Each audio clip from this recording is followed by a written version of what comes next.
La France, un beau pays qui est occupé par plusieurs dizaines de millions de personnes. Et seriez-vous surpris d'apprendre que parmi certaines de ces personnes, il y a des histoires effrayantes qui circulent. Effectivement, quand je vous raconte des histoires d'horreur qui ont été partagées par des personnes comme vous et moi, généralement ce sont des histoires qui se passent à l'étranger, généralement aux États-Unis. Là, j'ai voulu changer un petit peu. Je me suis dit, tiens, pourquoi ne pas raconter des histoires qui se passent directement chez nous? L'horreur est partout, même proche de nous, donc je me suis plongé dans le forum équivalent à celui où il y a les histoires de Reddit en anglais, sauf que là c'est le forum dédié aux personnes francophones.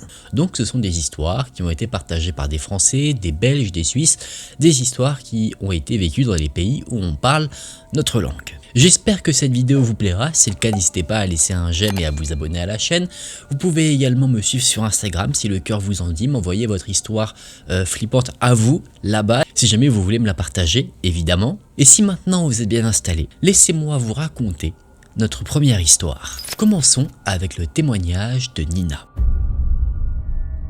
Nina nous explique qu'elle avait 19 ans au moment des faits et qu'elle avait déménagé dans la ville d'Agen pour pouvoir suivre ses études supérieures. Elle allait entamer sa première année d'études après le lycée. On était un dimanche à la fin du mois de septembre en 2015. Il faisait déjà assez sombre en fin de journée, presque nuit, et Nina était sur le trajet retour pour rentrer chez elle, sachant qu'elle avait passé le week-end chez une amie à Toulouse à l'occasion d'un anniversaire. Il était tard parce que Nina voulait profiter de ses amis un maximum, donc elle avait pris le train le plus tard possible. Elle ne voulait pas précipiter son retour, elle voulait vraiment profiter de ses amis un maximum. C'est à 21h50 que Nina est arrivée à la gare d'Agen et son trajet n'était pas encore terminé.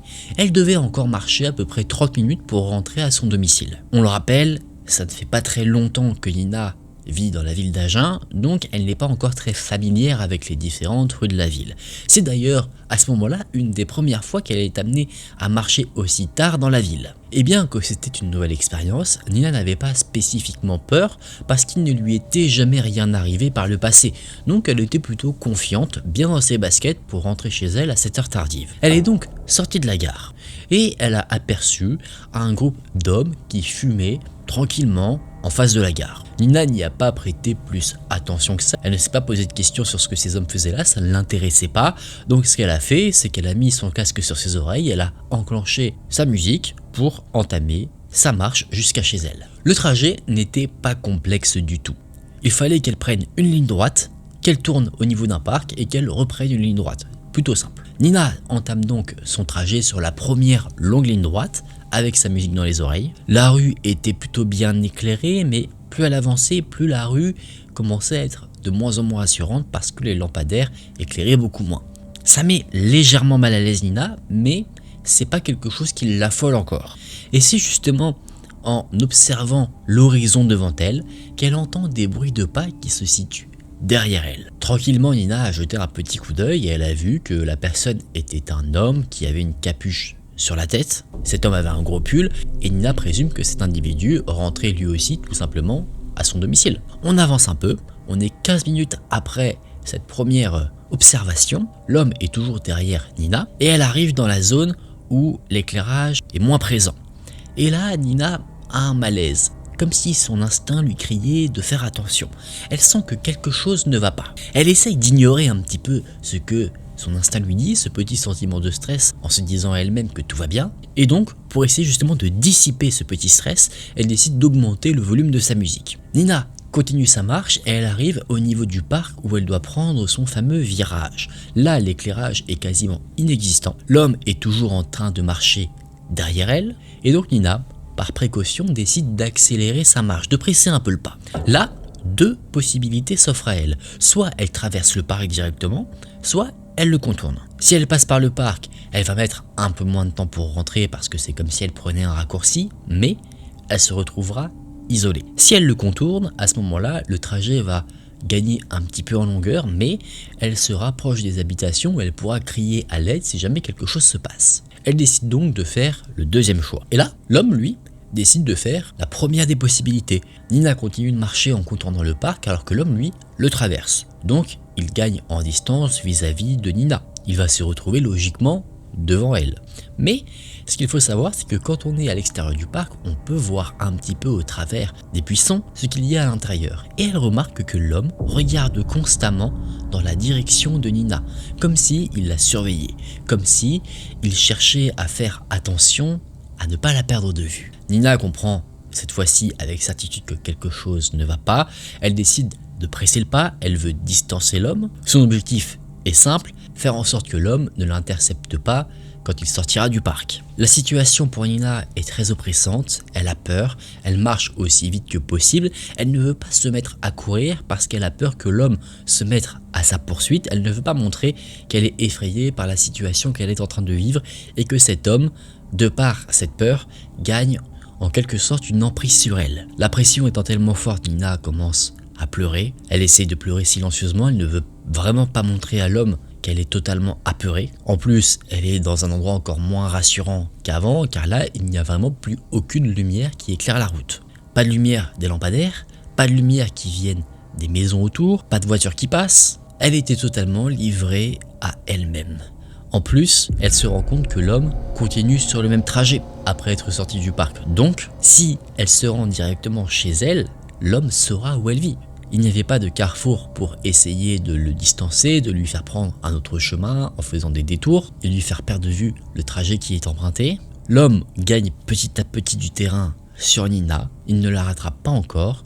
Nina arrive au fameux carrefour qu'elle apercevait au loin, elle le traverse sans même regarder si un véhicule est en train de passer, elle veut juste quitter cette situation oppressante le plus rapidement possible. Elle avait envie de toquer à une maison, n'importe laquelle, pour demander de l'aide, mais elle en avait trop peur. Elle avait peur en fait de s'arrêter, de toquer, que personne ne réponde et que l'homme la rattrape. Et quelques minutes après avoir traversé justement la dernière intersection, Nina a été appelée par un homme qui se trouvait en face d'elle. Un homme qui avait à peu près la quarantaine d'années. Et la rencontre de cet homme, c'est comme un miracle.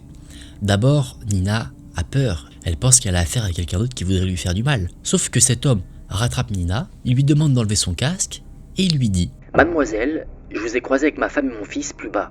L'homme derrière vous suit depuis tout à l'heure. Je vous ai suivi pour m'assurer que tout irait bien pour vous, mais je l'ai vu se mettre à courir après vous et je me suis mis à courir moi aussi pour vous prévenir. Venez de l'autre côté du trottoir. Je vais rester avec vous. Vous n'êtes pas seul, ne vous en faites pas. » Nina comprend que ce que dit l'homme est très sérieux parce que il l'a dit, ce que je vous ai partagé, avec une voix effrayée. Il sentait clairement qu'il y avait un danger. Nina a traversé la route avec l'homme pour changer de trottoir et une fois qu'elle a traversé la route, elle s'est littéralement effondrée en larmes.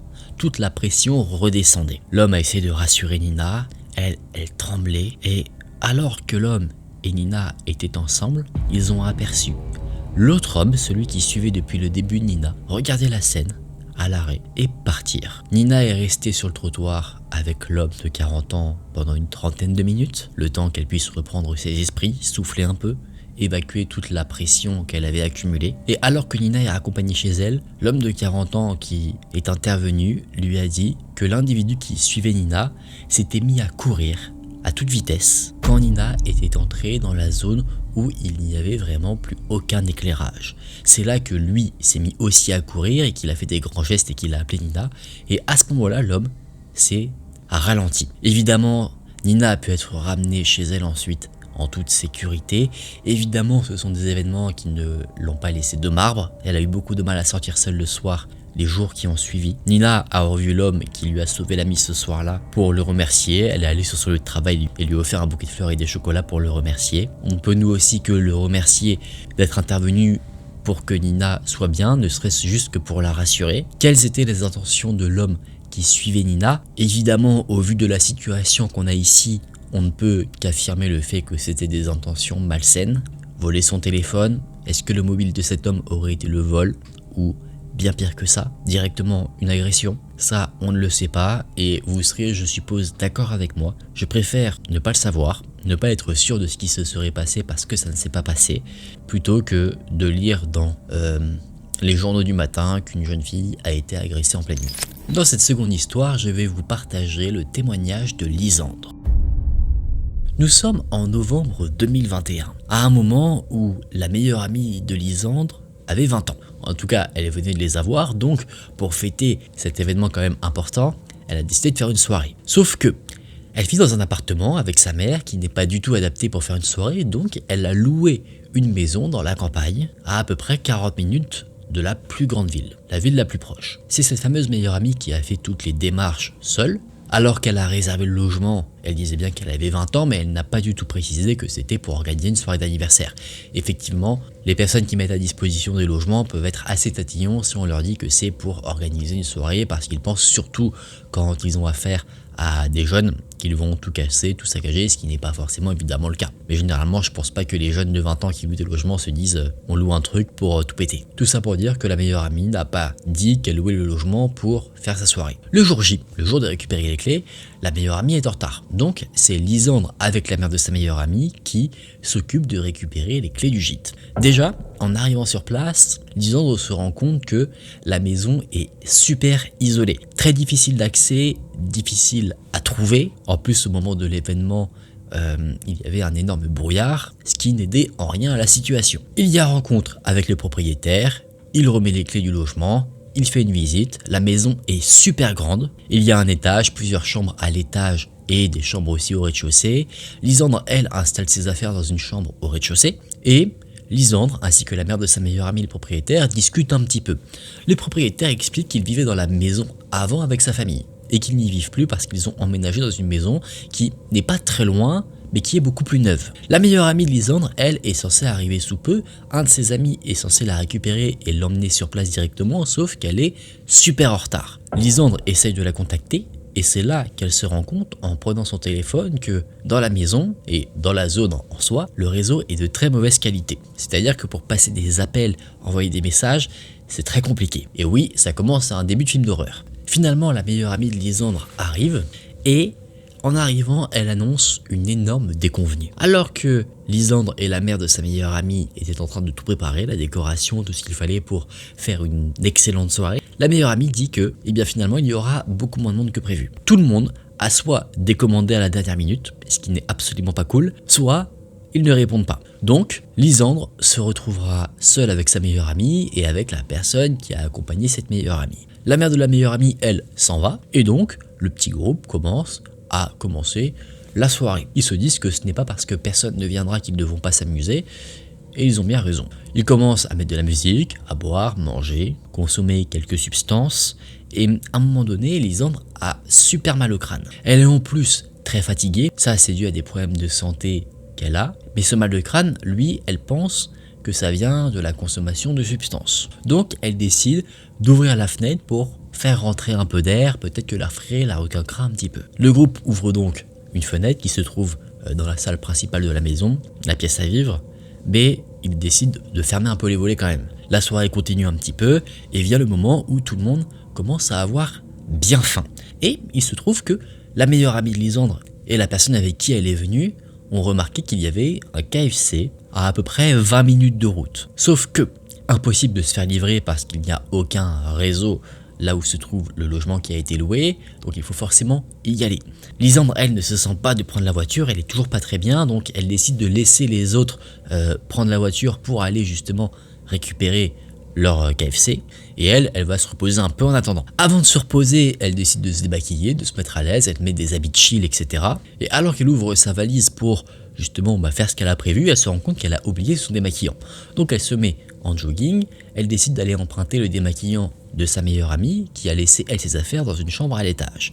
Elle monte donc, elle fouille dans la valise de son amie, elle prend le démaquillant et elle se démaquille dans la salle de bain de l'étage. Et c'est pendant qu'elle se démaquille à l'étage qu'elle entend du bruit au rez-de-chaussée. Première pensée qui lui vient, ses amis ont oublié quelque chose. Ça semble logique, rationnel. Elle crie donc leur nom, mais elle n'a aucune réponse. Autre pensée qui vient en tête de Lisandre, ce qu'elle a entendu, ce sont simplement les bruits d'une vieille maison. En fait, ses amis ne sont pas rentrés, c'est juste qu'elle est un peu parano et elle associe peut-être des bruits dans les murs, de vieux bois, à des personnes. Elle continue de se démaquiller, et puis une fois qu'elle a fini, elle redescend au rez-de-chaussée pour ranger un petit peu et préparer, on va dire, la table afin que tout le monde puisse manger convenablement quand le repas sera servi. Et d'un coup, Lisandre a un frisson. Encore une fois, explication rationnelle pour elle, la fenêtre est ouverte, donc elle a pris un courant d'air qui lui a donné ce frisson.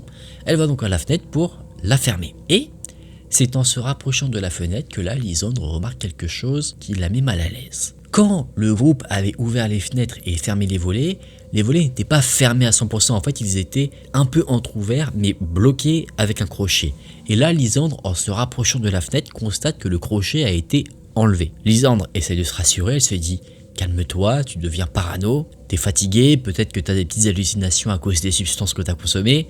Elle essaye vraiment de prendre le truc très terre à terre et de pas se provoquer plus de peur que ça. En plus, explication qui pourrait être plausible, ce n'est pas elle qui s'est occupée de fermer la fenêtre avec le crochet, donc elle n'a pas vu directement la personne mettre le crochet, donc ça se trouve, le crochet n'a jamais été mis. Bref, Lisandre ferme la fenêtre.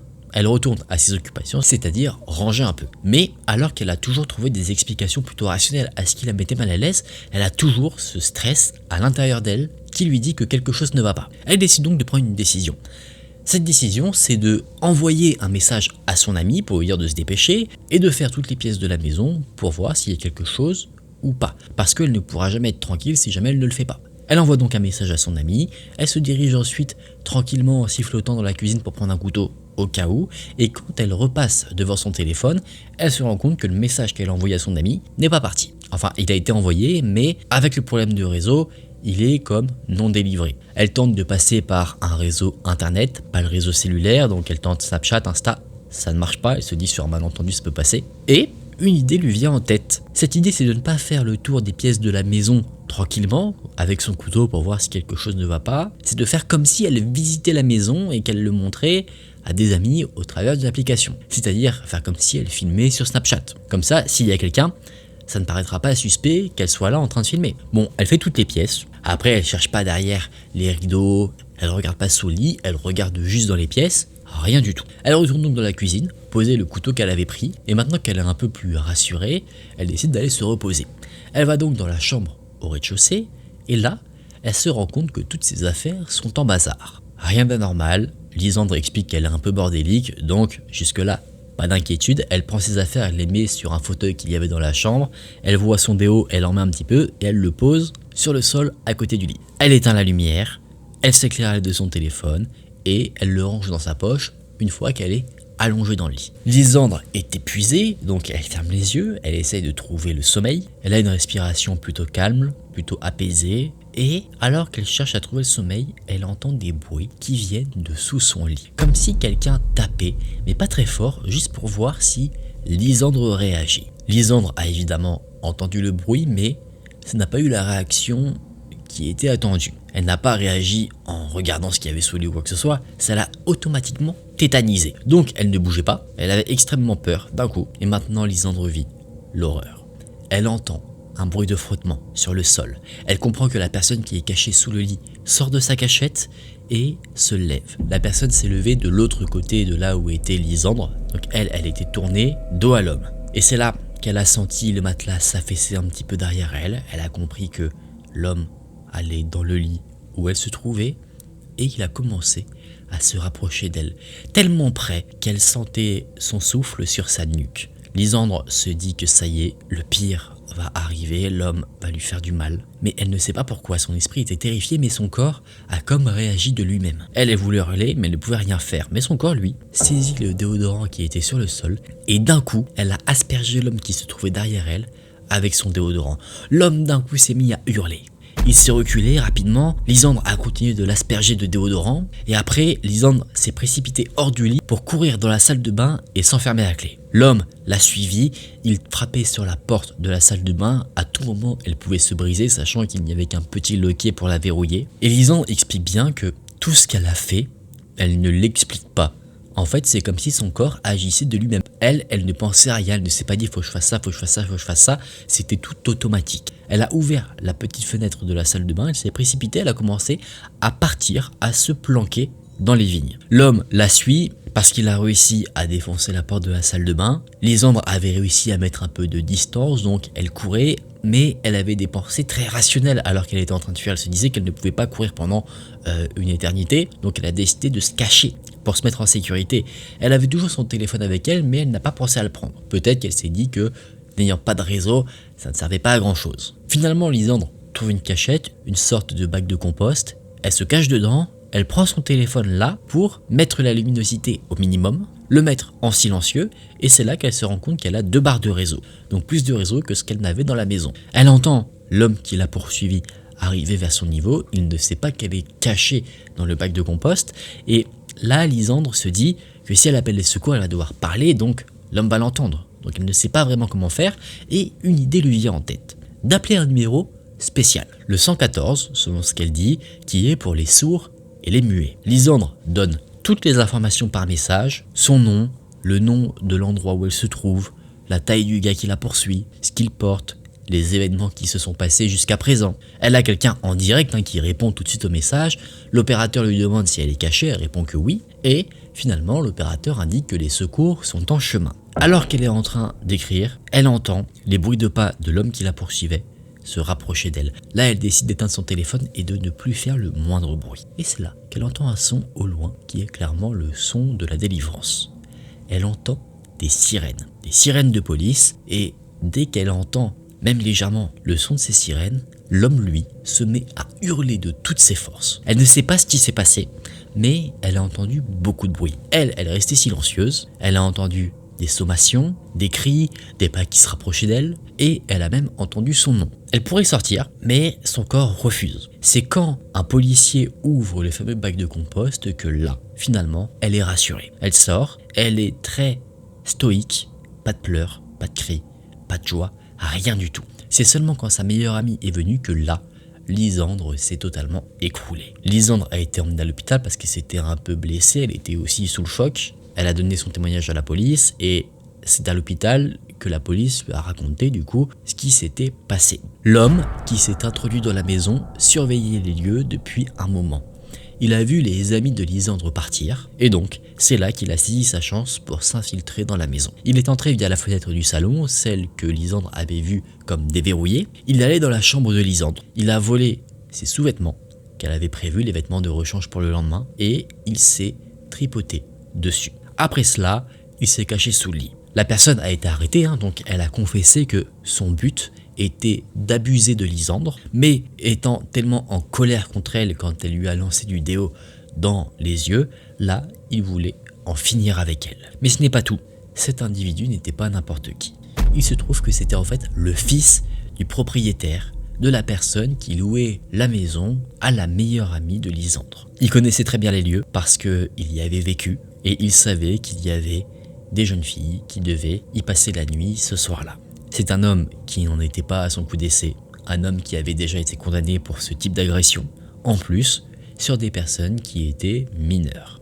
C'est une histoire qui a beaucoup marqué Lisandre. Elle a d'ailleurs suivi une thérapie vis-à-vis de tout ça, ce qu'on peut comprendre totalement. C'est quelque chose qui bouleverse une vie, qui est traumatisant. La seule chose qu'on peut souhaiter à Lisandre, c'est qu'elle aille mieux, qu'elle puisse reprendre le cours de sa vie en soi comme elle l'était avant ces événements. Vous serez d'accord avec moi pour dire qu'elle mérite tout le bonheur du monde. On espère pour elle qu'aujourd'hui elle se porte bien, qu'elle va mieux, et elle espère que son histoire alertera plus de personnes sur le fait qu'il faut toujours suivre son instinct, et aussi sur ce fameux numéro, le 114, qui permet de contacter les services de secours si jamais on ne peut pas parler. Dans cette troisième histoire, nous allons voir le témoignage d'Élise.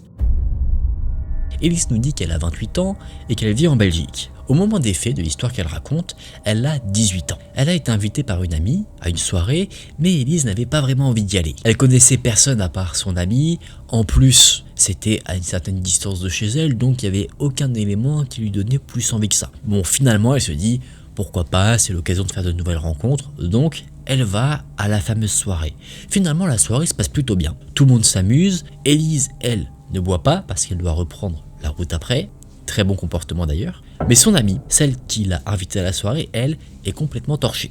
Élise veut rentrer, donc elle s'assure juste que la colocataire de son amie va la ramener en toute sécurité avant de partir. Sa colocataire lui confirme que oui, ce sera le cas, donc Élise part sereinement, vers 4h du matin à peu près, et elle se dirige vers son véhicule. Elle sort donc de là où se passait la soirée, seule, dans un endroit qui était en soi une ancienne distillerie, située sur une petite route de campagne qui, comme vous pouvez le penser déjà, n'est pas éclairée. Élise ne s'était pas garée très proche de là où avait lieu la soirée, donc elle doit marcher un petit peu dans cet endroit pas éclairé, elle n'est pas rassurée, et elle presse le pas dès qu'elle entend comme une feuille craquer, quand elle entend un bruit qui attire son attention.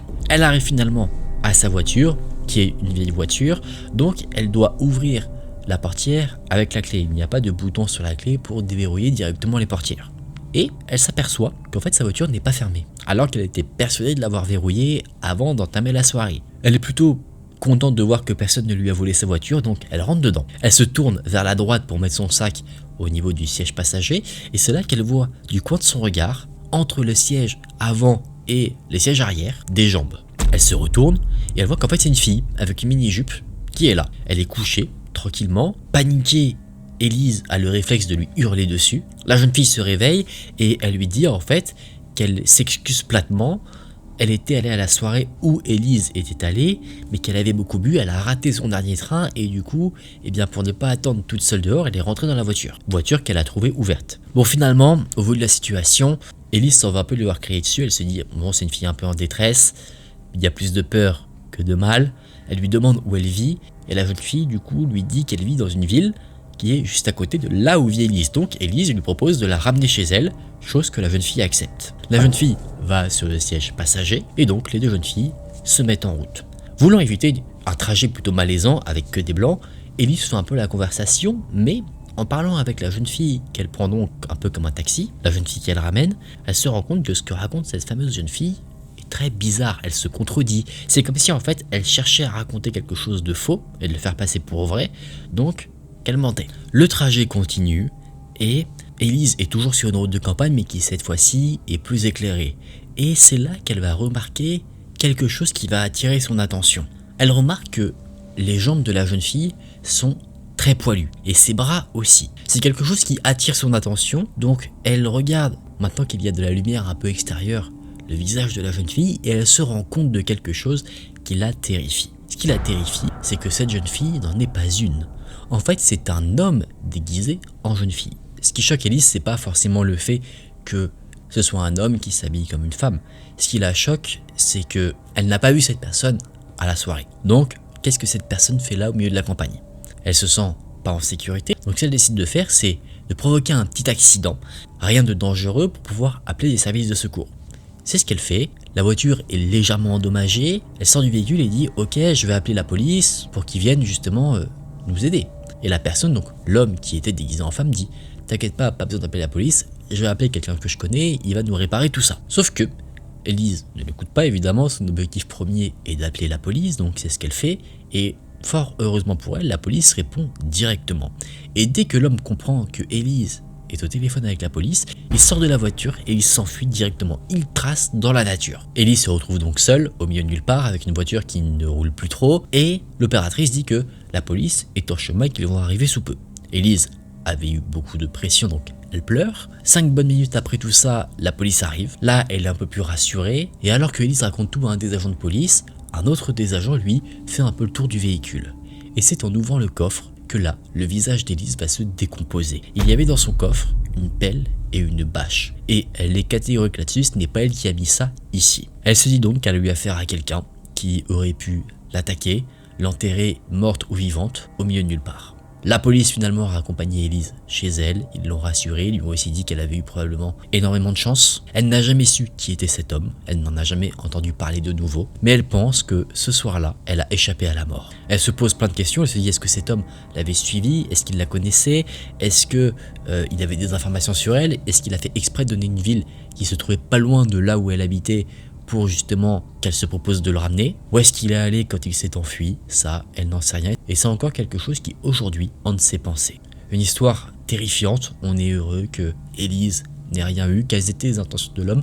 Ça, encore une fois, comme beaucoup d'histoires partagées sur Reddit, c'est très dur à dire. En tout cas, on espère que si cet homme a essayé de reproduire ses mauvaises intentions, qu'il a été mis hors d'état de nuire. Et voilà les amis, on a fini pour ces 3 histoires partagées sur le Reddit français, les threads d'horreur en soi francophones. J'espère que ça vous a plu, ça change un petit peu des threads d'horreur habituels. Je trouve que personnellement j'ai beaucoup aimé vous partager ces histoires, ça fait froid dans le dos de se dire que ça s'est passé chez nous en France. Quand c'est des histoires aux États-Unis, je sais pas, on sent un peu comme une aura protectrice du fait de la distance, mais là c'est pas le cas du tout et ça montre bien que l'horreur peut nous tomber dessus à tout moment, Alors évidemment, il faut faire attention à certaines choses, il faut croire son instinct, sans pour autant tomber dans la paranoïa parce que c'est quelque chose qui ne doit pas non plus nous empêcher de vivre. J'espère que cette vidéo vous a plu, si c'est le cas n'hésitez pas à laisser un j'aime et à vous abonner à la chaîne.